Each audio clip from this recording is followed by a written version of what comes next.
Okay, so welcome to the deep dive.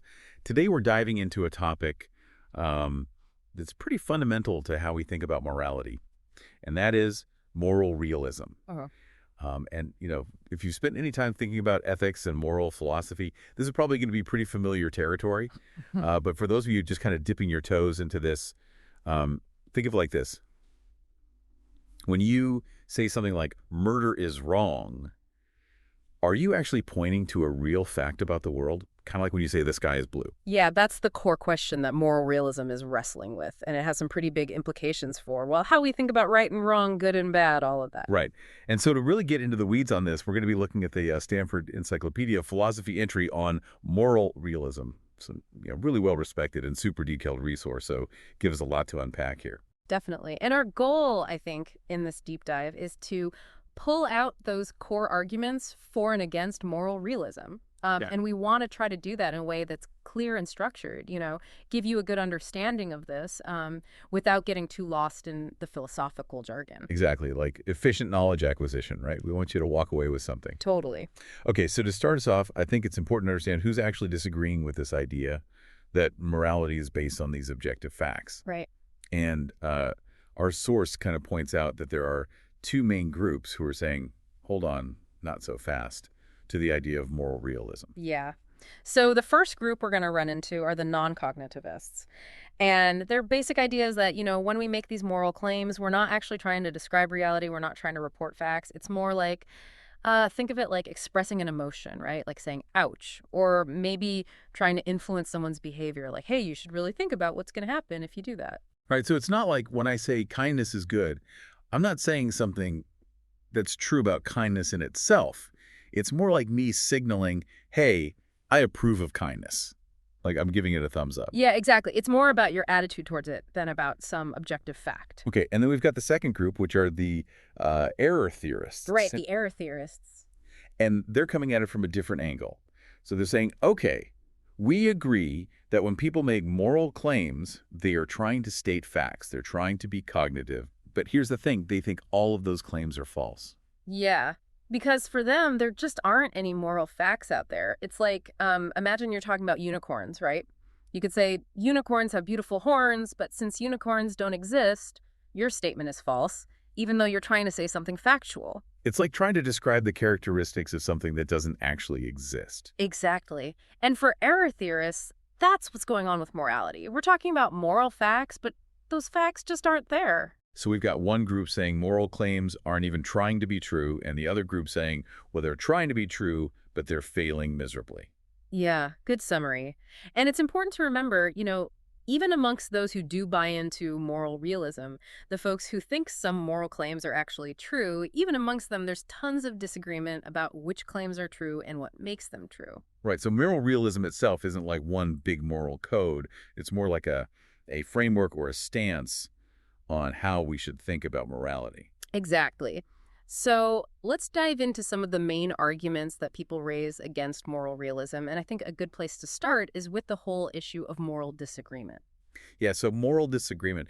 It Yeah. feels like everywhere you look, people have totally different ideas about what's right and wrong. And our source points out that this is a pretty big problem for moral realism. Hmm. Because, like, if there really were objective moral facts, wouldn't you expect to see a little more agreement? Right, that's the main point. The anti-realists, they say, look, this widespread and really deep disagreement about morality, it suggests that either moral claims aren't really about facts at all, or the facts they're trying to describe just aren't there. So the non-cognitivists, they chime in here, they say, well, actually, these disagreements aren't really about people having different beliefs about some objective truth. It's more like they have different emotions, different attitudes, different interests. Right. Like, I might disapprove of something that you approve of, but neither of us is actually wrong about some fact like we would be if we were disagreeing about, I don't know, the weather or something. Yeah, it's like disagreeing about your favorite ice cream flavor. There's no objective right answer, it just depends on what you like. So non-cognitivists argue that a lot of moral disagreements are kind of like that. They're about our subjective responses, not about some objective moral truth. And then the error theorists, they jump in with their own take on this moral disagreement thing. They're like, look, it's obvious that people are trying to state facts when they're having these moral debates, But the reason they can't seem to agree is because they're all making this fundamental mistake. They're assuming that these moral facts actually exist in the first place. Right, so it's like people arguing about the best way to train a dragon. When dragons don't exist. Exactly. The disagreement is pointless because the thing they're disagreeing about is not real. Okay, now, one thing that our source points out is that these two anti-realist positions, the non-cognitivism and the error theory, they seem kind of Intention. in tension. Yeah, like how do you reconcile those? Because one's saying moral claims aren't even trying to be factual, and the other's saying, well, they are, but they're just wrong. Yeah, you're right. They're not perfectly compatible in that way. But the source kind of suggests that maybe they can learn from each other a bit. Like an error theorist might point to the fact that we use moral language in this really emotionally charged way, and that's kind of why we keep making these errors of thinking there are moral facts. And a non-cognitivist might say, well, yeah, but it's really useful to talk as if there are moral facts, even if there aren't. Right, like it kind of helps society function. Yeah, it's a pragmatic thing. Okay, so how do the moral realists fart back against this whole argument from disagreement? Well, one way they do it is to point out that, hey, disagreement doesn't automatically mean there's no objective truth. Like, think about science. Scientists disagree about stuff all the time, but that doesn't mean there are no facts about the universe. Right. Just because two scientists are arguing about some new theory doesn't mean the universe is just making stuff up as it goes along. Exactly. And the realists also argue that the very fact that we get into these moral disagreements, the fact that we think other people can be wrong about morality, that actually suggests that we do believe there are objective moral facts. So, like, if moral claims were just expressions of emotion, it wouldn't really make sense to say that someone else's emotion is wrong. Right. It would be like saying someone's taste in music is wrong. It doesn't really make sense in that context. Okay, so the realists are saying that the way we argue about morality kind of implies that we believe there are these moral facts underlying it all. But our source says that the non-cognitivists have a comeback to this. They do. They basically say, look, there are different kinds of disagreement. You can have cognitive disagreement where you disagree about beliefs, but you can also have disagreement about, say, preferences or attitudes. And they argue that moral disagreement is more like that second kind. So it's not that I think your belief is false. It's that I have a different attitude towards the thing. Right. And of course, the realists can push back on that and question whether that really captures how moral argumentation works, but it's not something they can just ignore. So it's a real philosophical back and forth. Hmm. Okay, so besides just saying that disagreement happens everywhere, how else do the moral realists try to deal with this problem of disagreement? Well, one thing they do is to argue that a lot of these moral disagreements aren't actually as deep as they seem. Some realists say that there's a lot of agreement on the basic moral principles, and the disagreements we see are actually coming from differences in beliefs about non-moral facts. Okay, so like we might both agree that it's wrong to cause unnecessary suffering, but we disagree about whether a certain action will actually cause unnecessary suffering because we have different factual beliefs about the consequences of that action. Exactly. So the disagreement isn't really about the moral principle itself, it's about the facts of the situation. And then there are other realists who say, okay, fine, maybe some moral disagreements really are fundamental, but we can explain why they persist without giving up on moral realism. And they might point to things like, how our emotions or biases can cloud our moral judgment. Right, or they might say that sometimes people are just talking past each other. Like they're using the same words, but they actually mean different things by them. Yeah, like when people are arguing about justice, but they each have a completely different idea of what justice actually means. Exactly. So the realists are trying to find ways to explain moral disagreement that don't force us to abandon the idea of moral facts. If they can do that, then the whole argument from disagreement loses some of its punch. It's like they're diffusing the bomb, so to speak. Yeah, that's a good way to put it. Okay, so we've got this hurdle of disagreement. What's the next big challenge for moral realism? Our force points to metaphysics and how moral realism might clash with naturalism. Right. So the metaphysical challenge is basically about how moral realism fits in with a picture of the world where the only real things are the things that science can tell us about. So, like, if moral realism is forcing us to believe in things that science can't prove, then that's a problem. Yeah. For a lot of philosophers, that's a big problem. Now, it seems like the non-cognitivists and the error theorists have an easier time with this. Our source says that they're usually seen as compatible with naturalism. Why is that? Well, because they're not really adding anything extra to the world, right? The non-cognitivists are saying moral claims are just about emotions, which we can study scientifically, and the error theorists are saying moral claims are about facts, but those facts don't exist, so there's nothing new to explain. Right, so they're either dealing with stuff we already know about, or they're saying the stuff they're talking about isn't real at all. But moral realism seems to have this problem of explaining where these moral facts fit in with our scientific understanding of the universe. Exactly. And this is where G.E. Moore comes in with his famous open question argument. Okay, let's talk about more. So Moore, he was a really influential philosopher, and he had this argument against the idea that you could define moral terms like good using scientific terms. He said, for any scientific definition of good that you come up with, you can always ask, but is that really good? And it'll still be an open question. Okay, I need an example here. Our source uses the example of defining good as pleasant. Yeah, that's a good one. So if you say good just means pleasant, then saying something is pleasant should be the same as saying it's good. But Moore says you can always ask, okay, this cake is pleasant, but is it really good? And that question still makes sense. It's not like asking, this is a triangle, but does it really have three sides? Right, because that second question is just silly. It's like you don't understand what a triangle is. But the question about the cake, it still feels like an open question. Exactly. And Moore said this shows that good can't just be defined as pleasant or any other scientific term. It has to refer to something else, something that science can't capture. So more saying good refers to some kind of non-natural property, something beyond the reach of science. And that raises a whole bunch of questions about how we would even know about this property and how it interacts with the natural world. Yeah, it gets pretty complicated. Moore himself said that moral facts are non-natural, and that puts the burden on the moral realists to explain what that means and how we know about these non-natural facts. But I imagine a lot of moral realists want to stick with a naturalistic worldview. How do they deal with Moore's argument? Well, they try to show that moral facts either are natural facts or at least they're compatible with naturalism. And for a long time, Moore's open question argument was seen as a pretty big blow to naturalism. But more recently, philosophers have been poking some holes in it. What are the holes they're poking? The main problem is that it seems to rule out the possibility of discovering that two things are actually the same, even if their meanings are different. Like, think about water is H2O. We didn't figure that out just by thinking about the meanings of water and H2O, right? It was a scientific discovery. Right, it was an empirical discovery. But if you ask someone who didn't know any chemistry, hey, this stuff is H2O, but is it really water? It wouldn't necessarily be a dumb question. It would just be a question they couldn't answer yet because they didn't know the science. Ah, so it's like, just because I can ask, this action makes people happy, but is it really good? Hmm. That doesn't necessarily mean that good can't be the same thing as making people happy. Yeah. Maybe I just don't understand it well enough yet. Exactly. The fact that the question feels open doesn't mean there's no underlying identity. Maybe we just need to learn more. So Moore's open question argument, it's not as airtight as it once seemed. Not anymore. And what other strategies do the naturalist realists use? Well, some of them try to do what's called semantic analysis.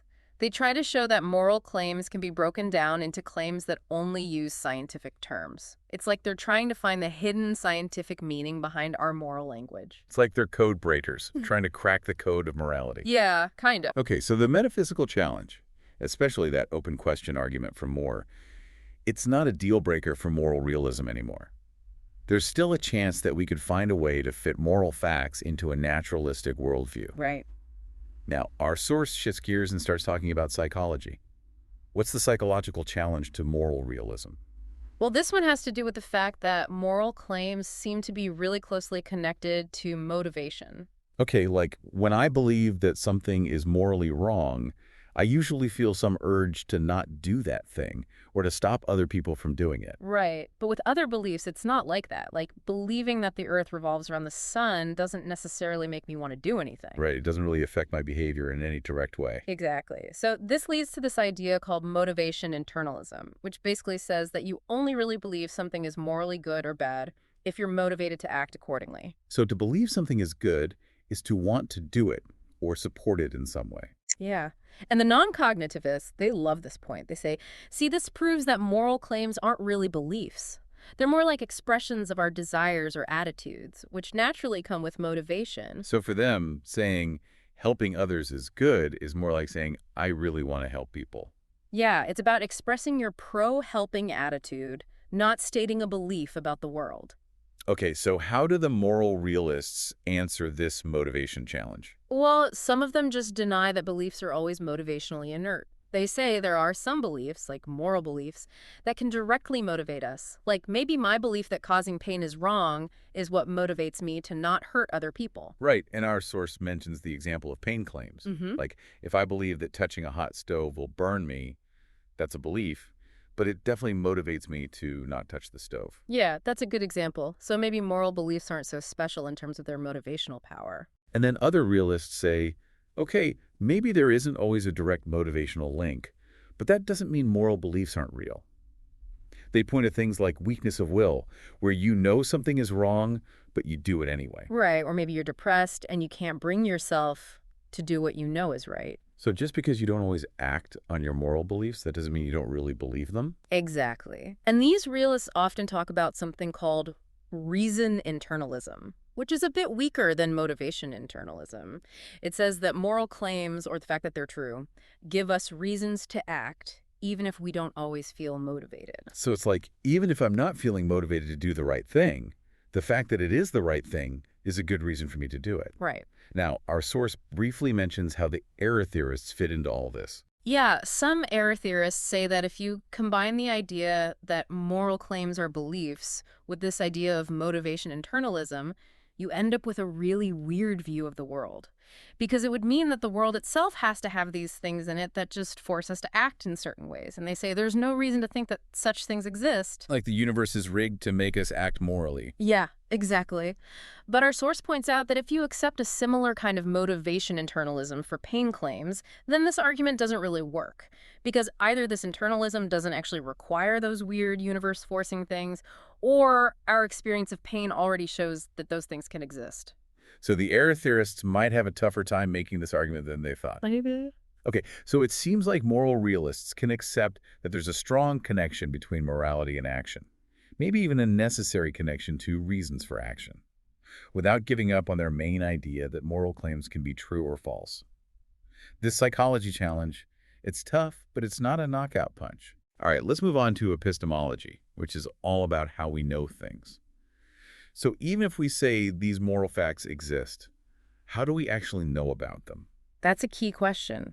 Our source brings up Hume's famous point that you can't logically get an ought statement, like you ought to do this, from an is statement, like this is how things are, unless you already have an ought statement to start with. Right, so just because the sky is blue doesn't mean I ought to wear a hat. Exactly. So we can't get moral knowledge just by observing the world. And the source emphasizes that we also can't just base morality on social norms or the commands of some authority, because that would be circular reasoning. Right, if I say I ought to do something because it's the law, I'm already assuming that I ought to obey the law. Yeah, you're smuggling in an ought statement that you haven't justified. So the big question is, where do we get these basic moral principles that we use to justify everything else? And our source mentions a few candidates, like respect for persons, promoting well-being, maximizing pleasure.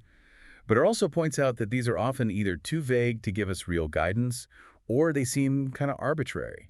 Like, why should we accept those principles as the starting point? It's a really tough problem, but the source makes this interesting point that this kind of challenge isn't unique to morality. Like in psychology, you can't logically get psychological conclusions just from non-psychological facts. Right, so there's a gap between the basic facts and the conclusions we draw from them. Yeah, and we see the same thing in biology and other fields, but we don't say, oh, well, I guess we can't know anything about psychology or biology. Right, we find ways to bridge that gap. Exactly. So the challenge for moral realists is to show that there are ways to bridge the gap between non-moral facts and moral conclusions, or to explain how we can justify our basic moral principles. Okay, so what are some of the ways they try to do that? Our source outlines three main approaches.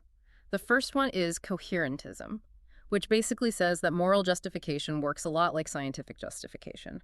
You start with your basic moral judgments, like this action was wrong, and then you try to find more general moral principles that explain why you think that. So it's like a back and forth between your specific judgments and your general principles, and you keep refining them until they all fit together. Yeah, like a puzzle where you're trying to find the pieces that fit. And experience plays a role in this process too, both moral and non-moral experience. So it's not just about armchair theorizing. It's about looking at the world, and seeing how your moral beliefs hold up. Right. The second approach is particularism, which is a bit more radical. Particularists say that you don't actually need these general moral principles to justify your moral judgments. You can just see that something is wrong in a particular situation without needing a big theory to back it up. So it's like I can just see that kicking a puppy is wrong without having to appeal to some principle like it's wrong to cause unnecessary suffering. Exactly. It's more intuitive, more based on the specifics of the situation. Okay, and what's the third approach? The third one is conceptual analysis, which is kind of like what mathematicians and logicians do. The idea is that you can figure out the basic moral principles just by thinking really hard about the meanings of moral terms, like right and wrong. So it's like a philosophical deep dive into the meaning of morality itself. Yeah, you're trying to find the fundamental truths that are built into our moral concepts. And proponents of this view admit that it's not easy, right? It takes a lot of careful thinking. Yeah, it's not something you can just figure out in an afternoon. So we've got these three different ways that moral realists try to answer the epistemological challenge. And our source ends this section by saying that maybe we shouldn't be so quick to dismiss the possibility of moral knowledge. Like, epistemology itself gives us tools to figure out how we know things, and we can use those tools to think about morality too. Right, it's not like morality is somehow outside the realm of knowledge altogether. Okay, let's shift gears again and talk about semantics, which is all about the meanings of words. Our source brings up this idea of minimalism, about truth and fact. Yeah, minimalism about truth is this idea that when you say something is true, you're basically just repeating the original statement. So if I say, the cat is on the mat, and then I say, it's true that the cat is on the mat, I'm not really adding anything new, I'm just emphasizing the original statement. So it's like truth is kind of a lightweight concept. It doesn't add a whole lot of extra baggage. Right. And you might think that this makes things easier for moral realists, because it means saying that moral statements can be true is not such a big deal. Like if truth is so minimal, then it doesn't seem so hard to accept that moral claims could be true. That's a natural thought, but our source warns against that interpretation because the traditional non-cognitivists, they rely on this big distinction between statements that can be true or false, which they call cognitive statements, and statements that can't be true or false, which are more like expressions of emotion. Right, so if everything can be true in this minimalist sense, then that distinction kind of breaks down. Yeah, because then even a statement like, boo, murder, could be considered true. And that's not what the non-cognitivists want. And it seems like the error theorists have a problem with this too, right? Yeah, they do. Because they want to say that moral claims are the kind of thing that can be true or false, but they're always false. But if truth is so minimal, then it's harder for them to make that argument. So minimalism about truth doesn't really solve the debate between moral realists and anti-realists. Yeah. In fact, it might even muddy the waters a bit. It does. And the source points out that even if we accept this minimalist view of truth, the big questions still remain. Like, what's the difference between things that are true in a realist way and things that are true in an anti-realist way? What makes moral claims different from other kinds of claims? Right, so we still have to figure out what's going on with morality, even if truth isn't doing as much heavy lifting as we thought. Exactly. And the source suggests that maybe we need to find other ways to distinguish between realism and anti-realism. Maybe by looking at how moral properties explain the world, or whether moral truths depend on our minds. But it also says that those approaches have their own problems. So it's like a never-ending philosophical puzzle. Kind of, but it's a fascinating puzzle to try to solve. Absolutely.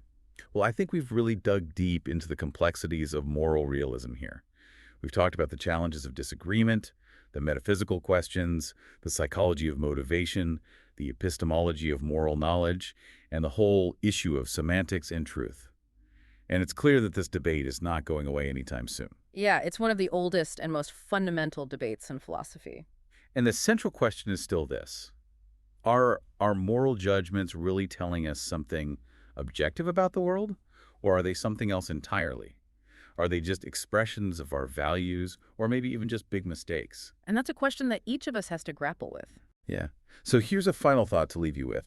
Think about a moral belief that you hold really strongly, like something you're absolutely convinced is right or wrong. Now, after hearing all these arguments, how does it feel to think about whether that belief is based on some objective fact, or if it's just your own personal value, or maybe even just a mistake that you're making along with a lot of other people? It's a question that can really make you think about the foundations of your own moral views. Definitely. And I think understanding these arguments about moral realism can help us have more meaningful conversations about ethics and make more informed decisions about how to live our lives. Absolutely. Well, thanks for joining us on this deep dive. We'll see you next time for another exploration of the world of ideas.